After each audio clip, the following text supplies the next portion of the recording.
E aí, eu espero que vocês estejam bem. Hoje nós estamos aqui para consumar a nossa última discussão sobre adesão e homing leucocitário. Eu digo consumar porque aquele processo lá que a gente acompanhou, ele nada mais é do que o prelúdio de um outro grande evento e que assim, é um pouco polêmico, já vou adiantar para vocês, por razões que nós vamos discutir ao longo dessa caminhada. Mas eu estou me referindo, senhoras e senhores, à resposta inflamatória. É por isso que eu estou escrevendo e lendo ao mesmo tempo, porque a minha caligrafia é péssima, tá bom? Mas esse grande evento aqui, ele é até um pouco polêmico, como eu acabei de mencionar. Por quê? Vamos começar, melhor dizendo, a passar panos quentes, né? A resposta inflamatória, a nível de senso comum, normalmente é um evento que nós tentamos evitar, certo? Quando a gente sente alguma dor, ou então a gente, sei lá, bate a bolacha do joelho, fica inchado, a gente não consegue nem dobrar a perna direito por causa daquele calombo. Ah, aí chega logo a avó e diz: Ô menino, tá tudo inflamado esse negócio aí, ué, toma um remédio, bota um metiolate, uma coisa. Então, o processo inflamatório, a nível de senso comum, nós normalmente costumamos evitar e costumamos entender como sendo algo que precisa ser revertido, combatido, evitado. A inflamação é ruim, gera uma experiência sensorial desagradável. E, de certa forma, isso tudo é verdade. Só que a nível fisiológico, a inflamação não serve só para provocar dor, tá? Na verdade, a inflamação é o processo que o nosso corpo vai se valer para poder consertar, no caso se foi um acidente, né? A merda que a gente fez, a piora que a gente fez, né? Você tava jogando bola e aí você foi, não sei, bateu uma falta, tava jogando lá no asfalto e aí você foi com tanta vontade, com tanta garra, que a cabeça do teu dedão foi e o pedaço da pele ficou no asfalto. Quando você chutou assim, ó, ficou até um trio assim, meio molhado no asfalto. Foi o pedaço da sua pele que arrancou e saiu grudando no asfalto e ficou meio a mancha molhada lá de sangue. Olha só que legal, né? Então a inflamação é um processo que é a consumação das nossas células. A gente falou até agora sobre células e que faz isso e que faz aquilo, só que no fim das contas, o mecanismo qual foram programadas para fazer é a resposta inflamatória. A resposta inflamatória faz com que a nossa sobrevivência seja viável, tá? Por quê? É ela que vai possibilitar o reparo dos tecidos que foram danificados quando aquele patógeno invadiu ou quando nós mesmos, né, ao longo da nossa vida, sofremos algum acidente e esse acidente acabou expondo as nossas células a um ambiente extremamente infectante e patogênico, tá? Então, a gente está falando aqui como se fosse, imagina uma empresa, né? Imagine uma empresa não, deixa eu ver aqui. Imagina um submarino, né? Então você tem lá o submarino e aí tem vários andares lá dentro, né? Eu vou desenhar ele aqui. Aqui tem uma torrezinha. E aqui nesse compartimento aqui na frente fica o pessoal, sei lá, cara, da computação. Aqui fica o pessoal, os militares. Nesse pedaço aqui ficam os quartos para os oficiais dormirem, enfim. Esse pedaço aqui fica a área de lazer, né, de recreação. Aqui você tem um escritório com salas de reunião. Aqui você tem uma cozinha, tá? E um restaurante, um refeitório. Meu Deus, quase que não sabe, ficando analfabeto. Aqui você vai ter, sei lá, cara, os sanitários, né? Claro que os sanitários poderiam ficar junto com algum outro desses lugares aqui, mas eu só estou fazendo esse exemplo para ficar mais fácil. Aqui vem a casa de máquinas, né? E aqui vem onde ficam os mísseis, né? Aquelas coisinhas tão preciosas que destroem países, sabe? E aí, né, vamos supor que no nosso caso aqui, como a gente está falando de uma inflamação, a inflamação vai acontecer quando houver uma invasão. que nesse caso aqui do submarino seria mais ou menos quando o casco furar, né? O casco furou, teve um vazamento aqui na estrutura do casco e está começando a entrar água. Perceba que cada setor do submarino tem uma função específica, né? Tem funcionários diferentes. O cara que trabalha na cozinha, ele não vai saber ir lá na casa de máquinas fazer manutenção em algum gerador, por exemplo. Entendeu? O cara que é militar, ele não tá lá na sala dos computadores. Então, cada compartimento do submarino tem os profissionais, tem os times lá, todos fardados, uniformizados, que ficam responsáveis por suas tarefas específicas. Mas nesse caso, quando ocorrer um rasgo, um dano no casco, isso vai requerer uma agitação, né, e um clima de acaloramento e de agonia e de pressa de todos esses setores aqui do submarino. Todo mundo vai começar a correr e a pensar e a dar e receber ordens e fazer alguma coisa e tal, correria, caramba.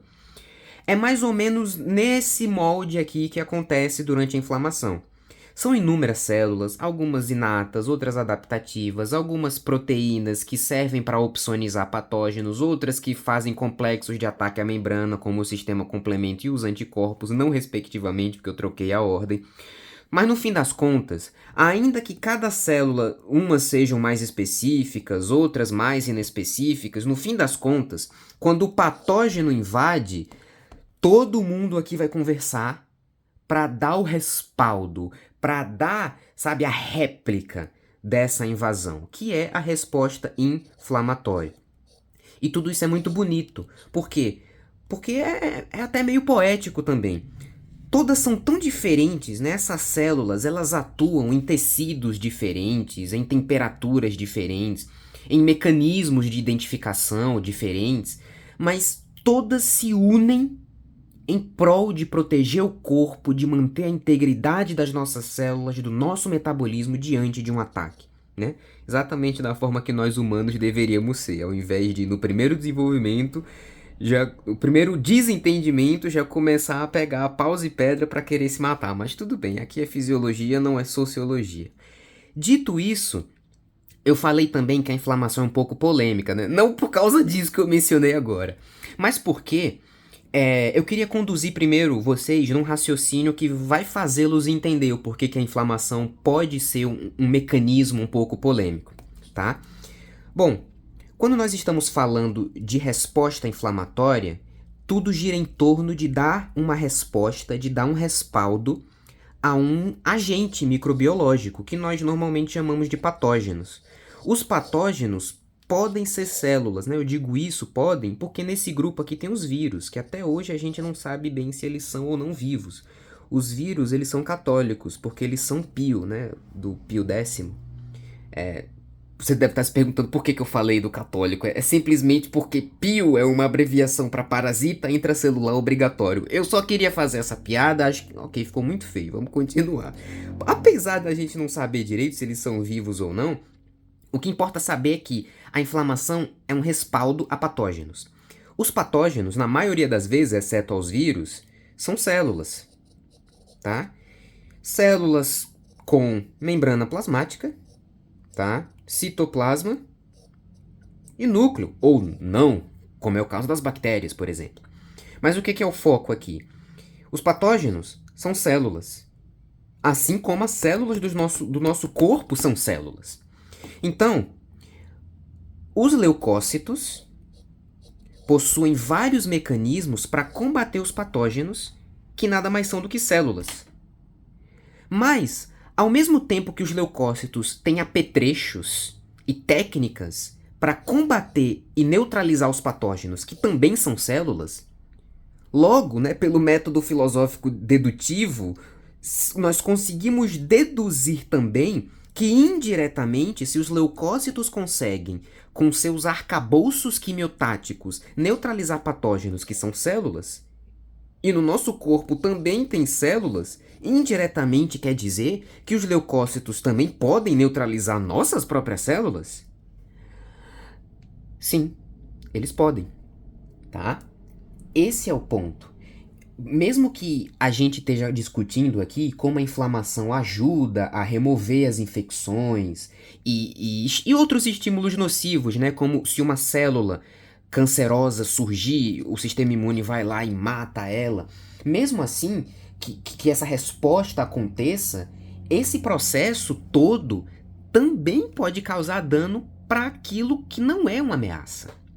E aí agora vocês entendem, por exemplo, o porquê que é tão grave, né? Quando você vê lá, ou já ouviu, né? Ou vê um diagnóstico no prontuário, ou escuta, né? Na declaração de óbito, vê que o cara lá morreu de sepse, tá? Septicemia. O que é esse processo de sepse ou septicemia? O patógeno invade o organismo, né? E no caso da septicemia, por exemplo, alcança a corrente sanguínea e ele se prolifera a rodo, brother. A casa de divisão binária, progressão aritmética, geométrica, assim, milhares em horas, entendeu? E aí o sangue tá lotado de patógeno. E como é o sangue tá circulando pro corpo todo, esse tanto de patógeno tá indo pros órgãos tudo. E vai chegar um momento que todos os órgãos vão estar infectados e vai mobilizar uma resposta inflamatória generalizada. Coração, fígado, rins, pulmão, tudo. Entendeu? Mas isso é ruim? Sim, isso é ruim pra caramba, cara. Por quê? Porque quando a gente fala de um processo inflamatório generalizado, a nossa imunidade vai chegar ao ponto de entender o seguinte, brother, o general lá, né? Olha só como as coisas funcionam dentro da minha cabeça. Tem um general lá, né? Falando pros soldados, né? Galera, o negócio é o seguinte. Esta manhã, o fígado foi invadido. 30 minutos depois, eu recebi um relatório de que o pulmão também tinha sido invadido. Galera, chegaram 2 relatórios agora de que os rins, o intestino e o cérebro também foram atingidos. Rapaziada, eu tenho uma coisa pra falar pra vocês, soldados. Esqueçam tudo o que eu falei. A tropa marcial vai primeiro, a cavalaria, depois vem o armamento mais... Esqueçam tudo. O negócio é o seguinte. Só vão em ataque a rodo mesmo. Só vai. Mata tudo e vai com poder de ataque total porque o sistema tá todo tomado. É basicamente isso. Então, nessas situações, na sepse, septicemia, por exemplo, os patógenos, eles se disseminaram de uma forma tão generalizada pelo nosso corpo que isso vai despertar no nosso sistema imune uma resposta imunológica extremamente massiva, a ponto dele literalmente matar o próprio corpo, entendeu? Sair passando o rodo até naquilo que é saudável, tá? E no fim das contas, obviamente, isso vai resultar na morte de células, na perda de alguns tecidos que podem não ser reparados depois, tá? Então percebam como a inflamação, ela não é tecnicamente o nosso herói. Ela é o anti-herói, porque ela também não é vilã, tá? Então, tudo isso aqui é muito complexo, muito delicado, e percebam que dependendo do tipo de resposta inflamatória, do local onde o patógeno entra, isso aqui pode se resolver na base de uma dipirona ou acabar num óbito, tá? Isso não é nem um pouco exagero, apesar de eu estar falando com um tom um pouco mais aberto. Isso não é nem um pouco de exagero, tá? Então entender a inflamação é importante, porque sabendo como o corpo age, a gente vai tentar, né, agora falando do ponto de vista semiológico e clínico, a gente vai tentar de toda forma segurar os mecanismos inflamatórios celulares que estiverem acontecendo com o paciente quando ele estiver lá lutando contra uma sepse, tá? É por essa razão que é importante. É aquela velha estratégia do Sun-Tzu. Eu esqueci agora se é com I ou com Z. A Arte da Guerra, do livro dele que ele falava, né? Aquela aquele clichêzão. Se você quiser derrotar o seu inimigo, conheça o primeiro. É mais ou menos isso que a gente vai entender estudando a resposta inflamatória, tá? Dito isso, vamos começar a estruturar o nosso pensamento em relação a como o processo inflamatório vai mobilizar e o que ele vai mobilizar para o nosso corpo, tá? Então tá aqui essa imagem que eu retirei de uma literatura muito famosa, um livro de patologia, e ela resume mais ou menos todos os indivíduos que vão participar direto ou indiretamente da inflamação, desde células, vasos sanguíneos a proteínas, tá? Alguns são até meio familiares aqui pra gente. Aqui nós temos o mastócito, que é da imunidade inata. Ele vai liberar alguns mediadores famosíssimos, como a histamina, né? A queridinha aí dos portadores de rinite alérgica, vulgo eu mesmo. Aqui a gente tem os polimorfonucleares, que são os neutrófilos, os eosinófilos, basófilos em geral, que vão todos atuar também, células da imunidade inata, assim como os mastócitos, beleza? Os monócitos, que são células precursoras de fagócitos, né? Os monócitos são células circulantes. Quando um patógeno é identificado e elas precisam migrar para o tecido, ela migra para o tecido e quando chega no tecido se diferencia em macrófago, que é um fagócito, tá? Os macrófagos, eles vão participar também da imunidade inata e adaptativa, né? Existe um rebuliço aí entre quem eles são, mas de crise existencial já basta as que eu tenho, então deixa isso para lá, vamos só continuar falando.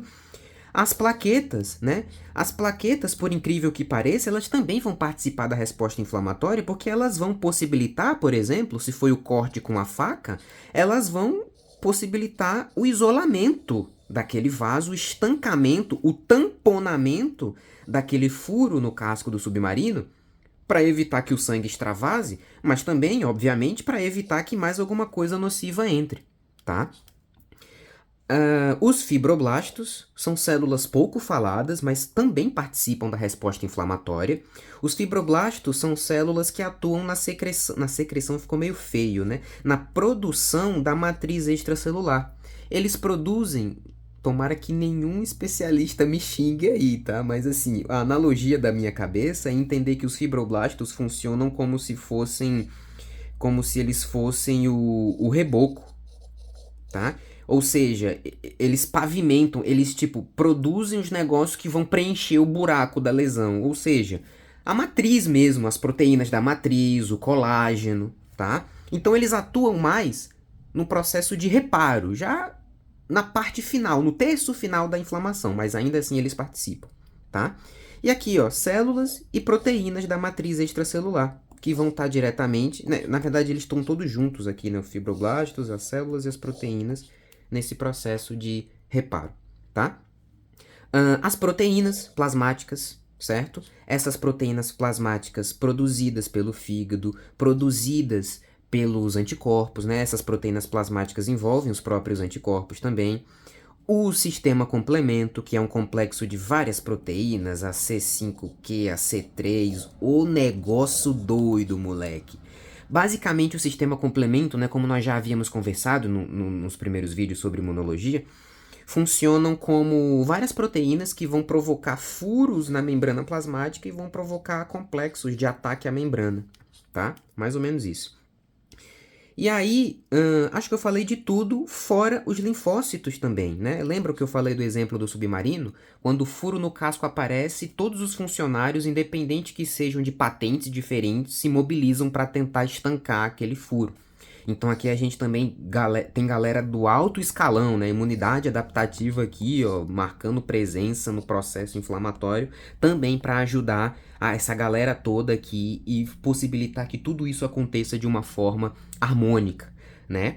E aí, conhecendo todas essas células e esses itens participantes da inflamação, tem uma coisa também que é muito importante mencionar a partir de agora, e que também, né, os livros de fisiologia, as literaturas de imunologia mencionam, só que eu acho que isso é muito importante, é muito mais importante, né, para a clínica no geral. Nós estamos falando da forma como nós encontramos a inflamação. A inflamação aguda. Calma aí, a inflamação aguda e crônica, caramba. É porque eu ia falando aguda e fazendo X, sabe? Aí começou a travar na minha cabeça. Por que eu digo isso? Não é porque os livros de imunologia explicam pouco sobre isso. Não, não é isso. É porque esses dois tipos de inflamação eu consegui entender mais estudando por livros de clínica. Tá? Estudando por livros sobre fisiopatologia, sobre clínica mesmo. Porque eu acho que fica mais fácil de visualizar. Mas de todo jeito eu vou seguir o catedratismo aqui da literatura de imunologia, tá? Bem, o que é isso aqui? A gente já sabe, né, por viés de pensamento, que tudo aquilo que é agudo, de alguma forma, é uma coisa boa. E tudo aquilo que é crônico, de alguma forma, não é uma coisa boa. Bom, tá mais ou menos certo ou errado, porque podem ter doenças agudas que são ruins, porque pelo fato de serem agudas, elas matam mais rápido. Já as crônicas, elas não matam rápido, mas a pessoa fica sofrendo anos, né, por um grande intervalo de tempo com essas doenças, tá? Então depende muito. Mas a gente não está falando de doenças agora, estamos falando de resposta inflamatória, tá? A resposta inflamatória, assim como as doenças, pode ser categorizada em aguda ou crônica. E isso vai acontecer dependendo do tipo de célula que tiver envolvido com essa resposta, tá? E nós vamos dar mais detalhes sobre como tudo isso funciona ao longo da nossa discussão, tá? Mas a imunidade aguda, calma aí, a inflamação aguda, ela é uma resposta inflamatória que normalmente vai ter como a maior parte das células que participam, células da imunidade inata. Enquanto que a crônica, imunidade adaptativa, tá? Pensem bem, se a gente estiver diante de um corte com a faca, né? O exemplo mais clássico, eu vou repetir isso até ter sonho com isso de noite. Bom, aquele corte vai ficar no teu dedo ali por um tempo, né? No máximo o quê? 2 semanas. Aquele momento ali, né, aqueles primeiros 3 dias, aquele reflexo de inflamação, aquela dor no local, aquelas características todas que nós vamos discutir daqui a pouco, vão ser mobilizados pela imunidade inata. Como nós já sabemos, as primeiras células que alcançam o local da invasão são naturalmente neutrófilos, que são células da imunidade inata. Então eles vão chegar, vão combater o patógeno, né? Às vezes foi só uma bactéria simples ali, de membrana simples, até mesmo uma bactéria que nem causava doença, mas é uma bactéria mesmo assim, não tem o nosso DNA, por isso foi combatida, tá? E aí mobilizou as células da imunidade inata e pronto, acabou. E aí os mecanismos de reparo vão começar, tá? Por outro lado, se nós estivermos diante, por exemplo, de uma situação na qual a pessoa tem um problema de diabetes, tá? Quando a pessoa tem um problema de diabetes, ela tem um quadro chamado de retinopatia diabética. Outro quadro também chamado de neuropatia diabética. Tem vídeo aqui no canal onde eu explico a fisiopatologia da diabetes e por que o que eu vou falar agora acontece, tá?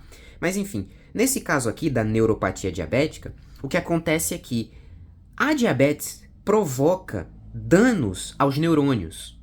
E neurônios não existem só no cérebro, tá? Existem aqui na ponta do seu dedo também, tem um neurônio aqui. Neurônios sensitivos, corpúsculos de Pacini, tá? Células de Ruffini. São células sensoriais que captam os sentidos mecanorreceptores, térmicos, nociceptores, tá?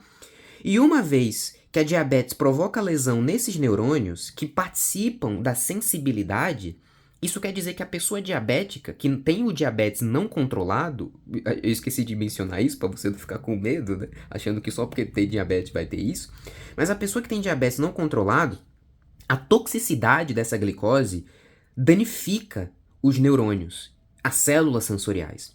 Por isso você calça um sapato, tem um prego lá dentro, você fura a ponta do dedão no pé e você não sente. ou você tem uma sensibilidade nociceptiva reduzida, tá? E aí, essa falta de sensibilidade ou essa sensibilidade reduzida faz com que você se exponha a lesões, a cortes, a rasgos, enfim, a feridas, sem que você sinta, tá? Além disso, a diabetes também atrasa isso aqui, a inflamação. De novo, eu expliquei tudo lá no vídeo sobre fisiopatologia da diabetes, então vai lá que você vai saber por quê, tá? E aí, atrasando a resposta inflamatória, a gente também discutiu que a inflamação serve para quê, ó? Para reparo. Então o reparo vai estar atrasado. Nessa situação, o que que acontece? O cara tem uma úlcera no pé, ele não sentiu, e às vezes ele até caminha em cima dela, tá danificando o tecido mais ainda, mas não sente por causa da neuropatia diabética. O fluxo sanguíneo que chega naquela região tá dopado de glicose, existe um dano oxidativo por causa do excesso de glicose e os mecanismos de reparo estão completamente atabalhoados, ineficientes. Então a gente tem uma ferida, uma lesão, que não vai cicatrizar a curto prazo, né, conforme a imunidade esperava, tá? E aí, o que vai acontecer a longo prazo é que essa lesão vai infeccionar mais ainda, porque tá aberta, tá?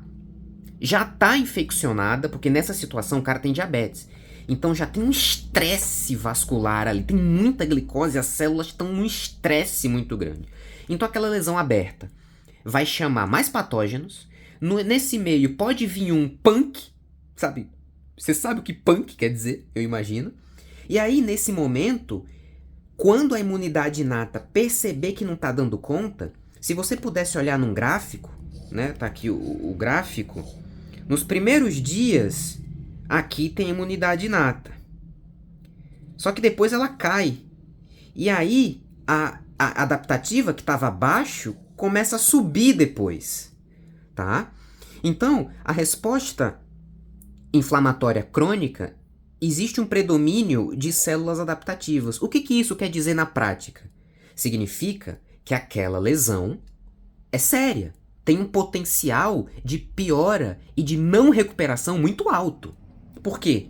Porque eu tenho células adaptativas ali, no que era para ser uma ferida, né, ainda nesse exemplo, no que era para ser uma lesão que facilmente seria revista, reparada, controlada. Não foi? Tá? E é sinal de piora, é indicativo de piora. Por quê? Porque os dias estão passando e a lesão tá lá. E as células ainda estão lá. Então, a possibilidade, né? Lembra do general lá? A possibilidade dessas células lá no local da ferida pensarem assim no sentido de que, caramba, já demorou tanto tempo e não passou, vamos acionar a força total aqui. Entendeu? Por isso que normalmente o tecido parece que não sai do lugar, a ferida só fica lá, passa 2 semanas, a ferida tá do mesmo jeito, fica pior. O tecido ao redor também vai piorando, vai adoecendo, vai soltando secreção, o pus, né? E vocês sabem que o pus é aquele conglomerado proteico, aquele exudato proteico de imunoglobulina, de restos de patógenos, junta tudo, inflama mais ainda, porque aqueles restos celulares ficam gerando um tamponamento na região que dificulta o renovo do tecido, a vascularização, e aí fica um engodo, fica um ciclo sem fim, um feedback indo e vindo, fica terrível, tá? Por isso que a inflamação aguda é uma inflamação que tem predomínio de células da imunidade inata. E é uma resposta que acontece em questão de minutos, tipo corte. Você se corta, daqui a 2 minutinhos você já vê ficando vermelho. 2 minutinhos não, eu botei demais, mas fica vermelho aqui pra caramba. Enquanto a inflamação crônica demora dias para acontecer, porque a lógica é essa. Quem vai primeiro é a aguda. Aí o tempo vai passando. Não resolveu, aí que aparece a adaptativa, tá? Outra coisa, na inflamação aguda, o infiltrado celular, ou seja, as células principais são os neutrófilos, que são células da imunidade inata. Na crônica, a gente observa o quê? Macrófagos, linfócitos e monócitos, tá? Outra coisa, na inflamação aguda, como é que acontece a lesão do tecido, né? É uma lesão leve, que é limitada. Lembra do corte da faca? É uma lesão que só se estende literalmente ali na linha do corte da faca. Já na inflamação crônica, ela é muito progressiva. Então a lesão ocorreu num local específico e conforme o tempo vai passando, o processo inflamatório se cronifica e a lesão se expande pela circunadjacência.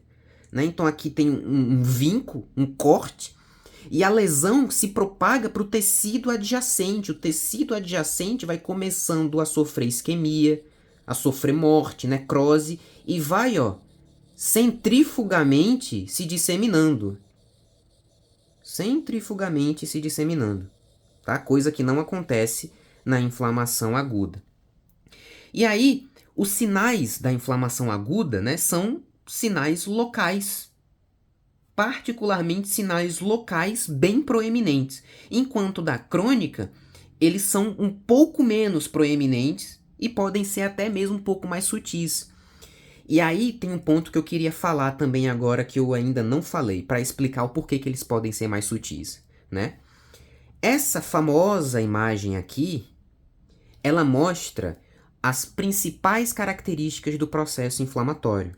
Ou seja, quando essas reações todas, né, essas aqui não, mas quando a inflamação estiver acontecendo no teu corpo, normalmente o teu corpo vai reagir de uma forma muito específica para essa resposta. No local da lesão, no local do corte com a faca, por exemplo, você vai logo notar que você sentiu dor. Por quê? Tem neurônios sensoriais ali que levaram a dor, tá? Aí o tempinho vai passando, passa uns minutinhos, fica o rubor e o calor, né? O local do corte fica quente, parece até que ele tá com um pouco de febre, né?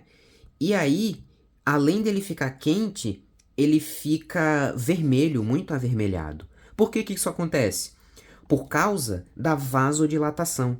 Nós até falamos sobre isso na discussão sobre homem leucocitário, né?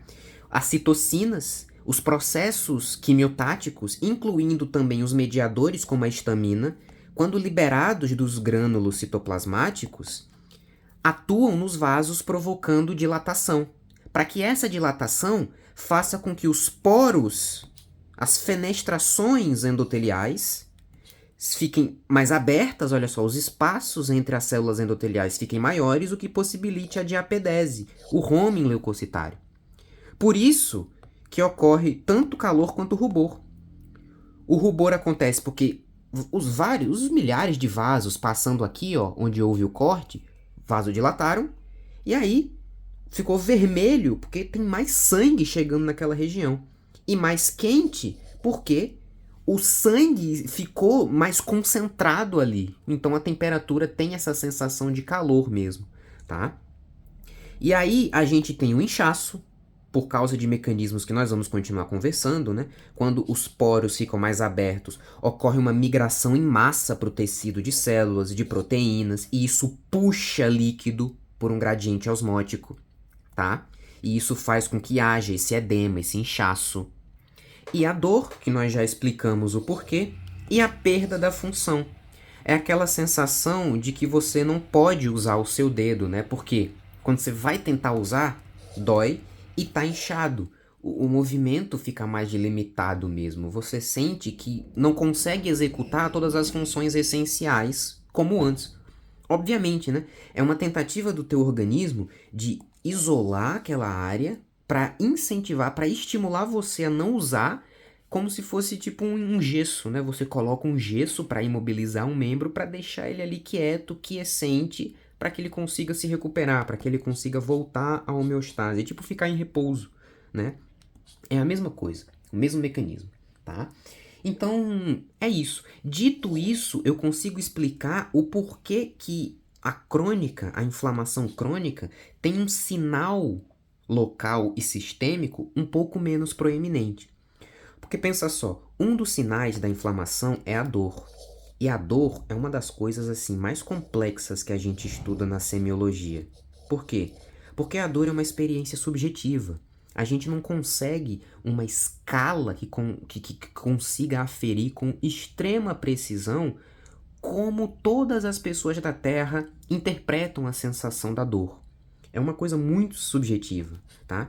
Então a dor é uma coisa que muda, é um sinal clínico que também muda conforme o tempo passa. E aí agora eu vou falar mais de semiologia do que de fisiologia, tá? Quando chega um paciente na clínica e esse paciente está relatando muita dor de cabeça, seja porque, não sei, ele bateu a cabeça com muita força, ele caiu do segundo andar e bateu a cabeça com força, ou enfim, ele só tá com uma crise de enxaqueca, né? Quando esse paciente ele tem uma enxaqueca, ele tem uma dor muito forte, uma crise de dor muito forte, ele nunca teve essa dor antes, né? A gente lá conversando, trocando uma ideia, lá na triagem, ele nunca teve essa dor antes. Aconteceu de um acidente. Esse paciente, ele chega na clínica como? Ai, ai, ai, ai, ai, e grita, e bota a mão na cabeça, e começa a se debater, e começa a urrar. Ai, ai, ai, começa a gemer e tal. Caramba, é uma sensação. As pessoas vão passando, né, por ali, perto da recepção, do local da triagem, vão olhando, meu Deus, tem alguma coisa muito grave, alguma coisa muito grande acontecendo aqui. E aí a pessoa com uma sensação de dor, com uma enxaqueca muito forte, tá? Só que olha só que interessante. Quando é um paciente, por exemplo, que tem uma dor crônica, e aí eu vou usar o mesmo exemplo da dor, uma dor de cabeça crônica, né? Por exemplo, eu vou usar a neuralgia do trigêmeo.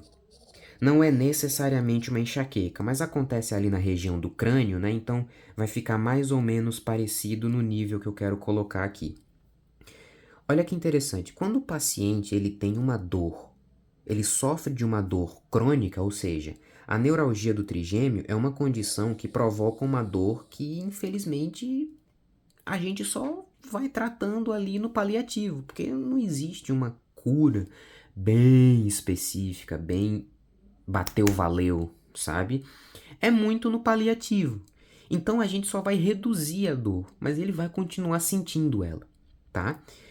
Quando a gente está diante de um paciente que sofre uma dor crônica, que vive com dor, dificilmente ele urra, ele grita, ele faz expressões acaloradas de que tá com dor, como nesse exemplo aqui do cara que chegou morrendo de enxaqueca lá no hospital, na urgência, tá?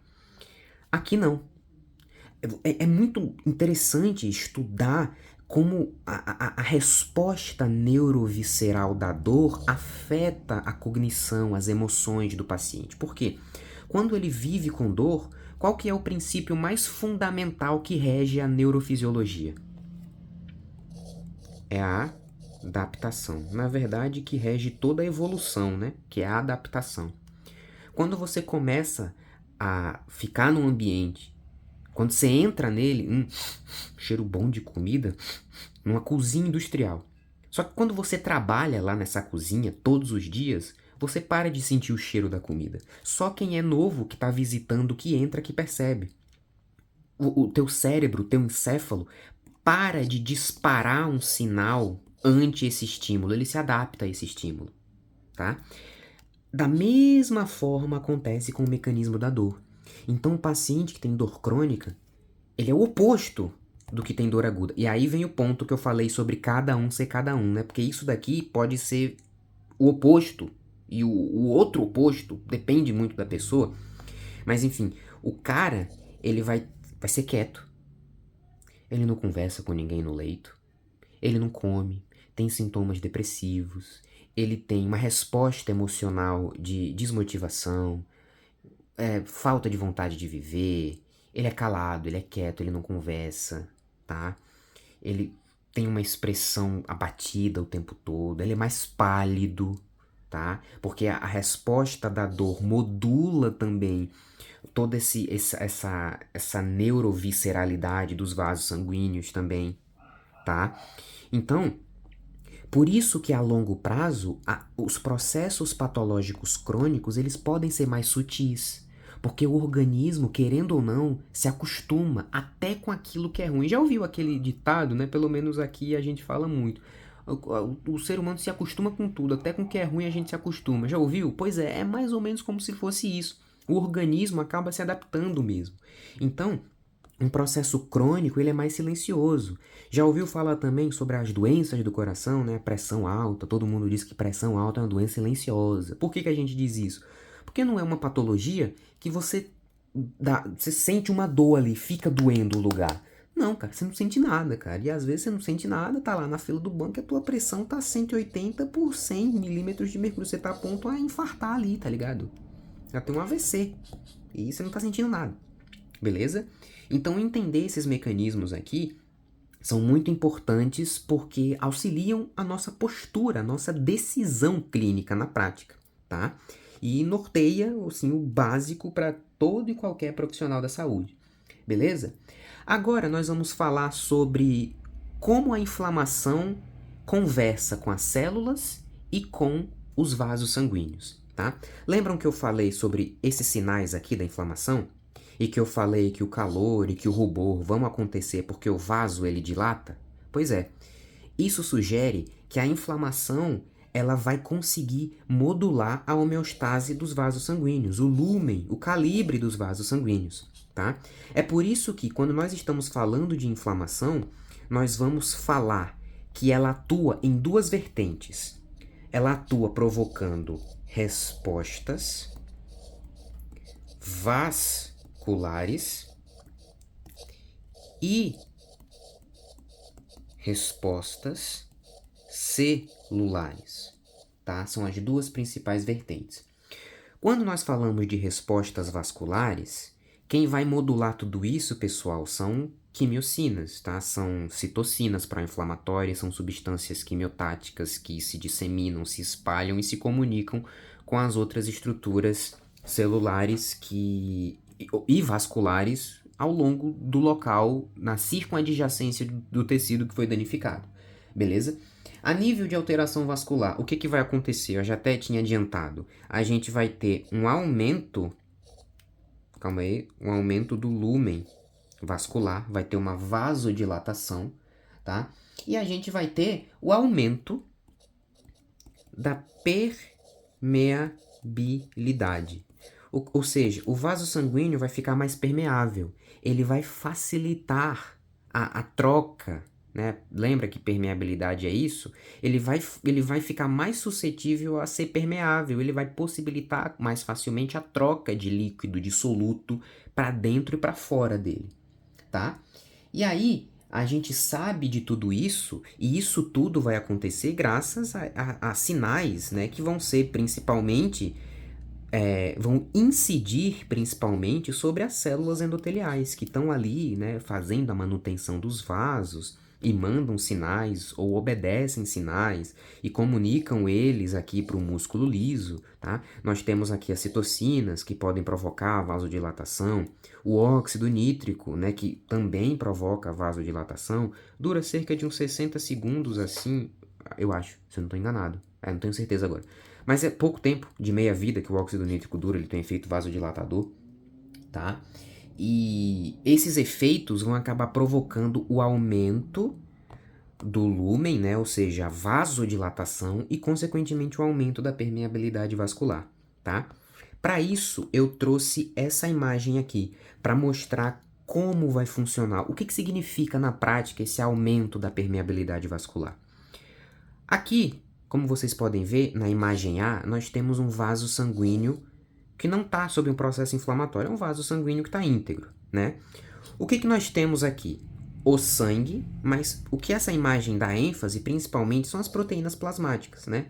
Então, são proteínas que carregam androgênios, que carregam estrogênios, que carregam globulinas, imunoglobulinas, que carregam tireoglobulinas, proteínas como albumina, que produzidas pelo fígado, enfim, filtradas no rim. Proteínas, várias proteínas e proteínas e proteínas, tá? O que está acontecendo aqui? Como que a física conversa com o vaso sanguíneo? Primeiro, nós temos várias proteínas aqui no vaso, certo? Lembrando, tem outras coisas aqui também, tem células, hemácias, enfim, mas eu estou falando só das proteínas agora. Essas proteínas são nada mais, nada menos que soluto, concorda? E aí, essas proteínas, sendo soluto, elas estão no meio do plasma e do sangue, né? Plasma esse que é um solvente. Então, nós temos uma interação soluto-solvente. Nós sabemos, lá quando a gente estudou osmose, né, lá no ensino médio, que dependendo da diferença de concentração entre soluto e solvente, a gente pode ter uma inércia do líquido, ou do solvente, ou do soluto, melhor dizendo, tá? Então é isso o que vai acontecer para aquela característica lá em cima que eu falei sobre aumento da permeabilidade, tá? Como que isso ocorre? A nível normal, a gente tem uma pressão hidrostática sendo exercida, ou seja, o sangue que passa aqui dentro, ele estica, ele exerce uma pressão contra a parede dos vasos, né? É uma lei física isso, é uma lei hidrostática. Todo fluido exerce uma pressão contra a parede interna do recipiente, tá? Essa nós chamamos de pressão hidrostática. O líquido sanguíneo faz pressão contra a parede dos vasos, no sentido de querer sair. Eu ia falar sair para fora, ainda bem que eu não falei. Enquanto que, ao mesmo tempo, nós temos a pressão osmótica coloidal. Ou seja, ao mesmo tempo que nós temos sobre o vaso sanguíneo atuando uma pressão hidrostática que motiva o solvente a escapar do vaso, eu tenho a pressão osmótica coloidal, que atua no vetor oposto. Que é o quê? Que são esses solventes aqui. Não, soluto, caramba! Esses solutos aqui, ó. As proteínas, as células, são todas soluto, tá? E, estando todas elas aqui no interior do vaso sanguíneo, concorda que toda essa concentração de células, proteínas, um monte de coisa tudo junto, funcionando como um soluto, hiperconcentra o vaso mais do que aqui fora. E, por osmose, o solvente tende a ser atraído para onde tem mais soluto. Então é por isso que o sangue permanece dentro dos vasos. Então, a nível normal, existe esse equilíbrio fino entre a pressão hidrostática e a pressão osmótica coloidal, tá? Quando acontece uma inflamação, que é nessa imagem C aqui, nós dizemos que houve um processo de exsudação. Ou seja, o que é o processo exsudação? O processo de exsudação, na verdade, é o extravasamento do conteúdo do vaso sanguíneo, principalmente plasma, mas pode ocorrer algumas hemácias também. Ele extravasa para fora dos vasos. Por que que ele extravasa? Aqui, sobre os vasos, lembrem-se que nós temos a atuação de histamina e alguns mediadores, alguns vasodilatadores endoteliais também, como o óxido nítrico, tá? E aí, esse extravasamento do conteúdo vascular contém os leucócitos e os eritrócitos. E o intestício, né, e o tecido aqui ao redor, que não estava preparado, que não foi feito para ter plasma, era só para o vaso sanguíneo ter o plasma, quando ocorre esse efluxo de plasma para fora do vaso e ele começa a comportar o tecido meio que se expande para compartimentalizar esse plasma. E aí a gente tem o inchaço, tá? Essa sensação de plenitude no tecido, de inchaço. Beleza? Esse outro aqui, em B, ele não necessariamente tem a ver com a resposta inflamatória, mas eu vou explicar mesmo assim porque tem a ver com patologia, tá? Aqui em B, nós temos um evento que provoca uma transsudação, que é diferente de exsudação. Na transsudação, eu tenho um processo que é patológico, tá? Aqui na exsudação, não é tecnicamente um processo patológico, é espontâneo. O vaso se prepara para dilatar para intencionalmente mandar o plasma para fora, mandar as células para fora, tá? Já aqui na transsudação é um processo patológico. Vocês sabem que tudo, a lei mais básica da patologia, que até tem vídeo aqui no canal falando sobre isso, é a seguinte: a patologia é a quebra da homeostase, é o desequilíbrio, que é isso aqui que está acontecendo. Notem que na transsudação eu tenho um aumento, uma elevação da pressão hidrostática, tá?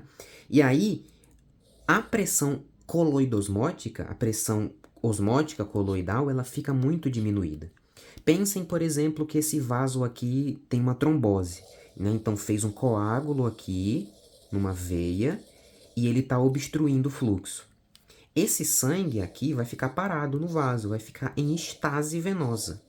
E aí o sangue está aqui parado, só que está chegando mais, né? Porque o coração está batendo. E aí vai acumulando. Só que está chegando mais, porque o coração está batendo, e vai acumulando. E aí vai chegar uma hora que ele vai, tipo, com uma bexiga, vai esticar o vaso. E aí, essa pressão hidrostática, ou seja, a pressão que o sangue está fazendo contra a parede dos vasos vai ser tão alta, porque tem tanto sangue aqui acumulado que ele vai começar literalmente a inflar o vaso desse jeito assim, ó. E aí, ele vai extravasar. Mas esse é o pulo do gato. Qual que é a diferença do líquido transsudato para o líquido exsudato? O líquido transsudato, ele tem baixo teor proteico. Ou seja, esse líquido que extravasa tem poucas proteínas. Olha só onde elas estão. Elas continuaram aqui dentro do vaso sanguíneo. Diferente daqui, ó, que elas estão se mobilizando para ir para o tecido. Por que isso acontece? Porque do outro lado da balança, a pressão osmótica coloidal está diminuída também por causa de uma patologia. Então, o fígado, por exemplo, ele está adoecido, ele pode estar com a DCPF, uma doença crônica parenquimatosa, que faz com que ele produza menos fatores proteicos, como a albumina, por exemplo, tem uma hipoalbuminemia, tá? E aí, sem essas proteínas, pode ter uma lesão renal também, o rim está jogando muitos íons para fora, tá? E aí, sem essas proteínas, a concentração delas fica reduzida e a pressão osmótica diminui. E era essa pressão osmótica que fazia um contrapeso com a pressão hidrostática para manter o plasma aqui. Só que como ela está diminuída, esse desbalanço ocorre e o líquido extravasa. Um líquido que tem baixo teor proteico, por isso que nós chamamos de transsudato, diferente de exsudato. Isso aqui é o que acontece na inflamação, tá? Tendo dito isso sobre a resposta vascular, a gente vai agora para a resposta celular, que é mais ou menos uma consonância de tudo isso que nós já vínhamos conversando ao longo de todos esses vídeos da playlist de imunologia, né? Isso culmina na emigração dos leucócitos, né? Então, aquele homing leucocitário, a diapedese, engloba essas respostas celulares, né? Essa microcirculação vai ficar vasodilatada, vai acontecer uma diapedese, uma emigração em massa desses leucócitos, tá? E aí a gente vai ver isso daqui acontecendo no geral, ó. Aqui tem o tecido inflamado. Isso aqui como um resumo de tudo que a gente viu até agora, né? No tecido normal, a gente tem os vasos operando em calibres específicos, né? E algumas células ocasionalmente posicionadas aqui na matriz. São sentinela, né? Elas ficam ali por natureza. Num caso de inflamação, olha só como o que a gente já conversou até agora é plausível e faz sentido. Os vasos ficam dilatados, olha só esse caminho aqui, tá? Como fica, esse ponto de anastomose aqui como fica, olha só, fica bem mais dilatado. Notem a quantidade de células imunológicas que tem aqui, ó, elas estão fazendo diapedese, ó, estão migrando, tá? E estão em quantidade aumentada. E notem também esse mecanismo de exsudação, o extravasamento do plasma e das proteínas para o intestício, para modular aquele efeito de edema, né? Que nós também já conversamos até aqui. Bom, acho que era isso, né? Vai, quase uma hora, mas enfim. Dito isso, a gente ainda precisa continuar conversando sobre como que o processo inflamatório vai acontecer a nível generalizado e como que esse efeito que nós já entendemos até agora vai acontecer a nível de como que ele pode ser polêmico, né? Como que ele pode ao mesmo tempo provocar a cura, mas ao mesmo tempo provocar essa destruição, esse processo de anarquia, né, no qual o próprio corpo está combatendo ele mesmo, né? Seria mais ou menos o mais próximo de um mecanismo autoimune. Nosso corpo começa a atacar ele mesmo, né, no caso de uma inflamação generalizada. E isso agora responde o porquê isso é ruim, tá? Responde também o porquê um quadro de sepse, que nós falamos no início dessa discussão, pode provocar um choque, tá? O que que é um choque? Um choque é um conceito da urgência e emergência, né, da UTI. Choque, assim, em síntese, choque é uma mudança do metabolismo aeróbico para o anaeróbico. É isso. Por que que a sepse pode levar ao choque? É simples. Qual que é uma das respostas da inflamação, senhores? Por gentileza. Calma aí, tô perdido aqui. Calma. Aqui, ó. É a vasodilatação, tá? Quando uma sepse ocorre e o processo inflamatório afeta todos os órgãos, essa chuva mesmo de citocinas tá se espalhando para todos os vasos, sinalizando o endotélio a vasodilatar. Então, numa septicemia, num quadro de sepse que é sistêmico, a gente vai ter um fenômeno rebote generalizado de vasodilatação. Se eu vasodilato a maior parte dos vasos, eu vou fazer o quê, ó? Eu diminuo a pressão arterial porque eu diminuí a resistência vascular periférica. E aí, fazendo isso daqui, eu diminuo a perfusão. Então o tecido fica hipoperfundido. E aí o paciente pode ter choque por causa de uma vasodilatação generalizada provocada por causa dessa chuva de sinais químicos das células inflamatórias para tentar combater essa infecção generalizada. No fim das contas, a gente percebe como esse processo é tão bonito, é tão finamente regulado e merece a nossa atenção para que nós possamos não só entender como tudo acontece por uma questão empírica, racionalista e baseada em evidências, mas também para entender como que a gente pode lidar com o paciente no momento de necessidade e, que é o mais importante, reverter esses mecanismos fisiopatológicos para poder garantir com que ele tenha o bem maior, que é a vida. Dito isso, eu acho que essa discussão foi mais ou menos o suficiente pela introdução do assunto e eu acho que a gente se vê numa próxima discussão. Valeu!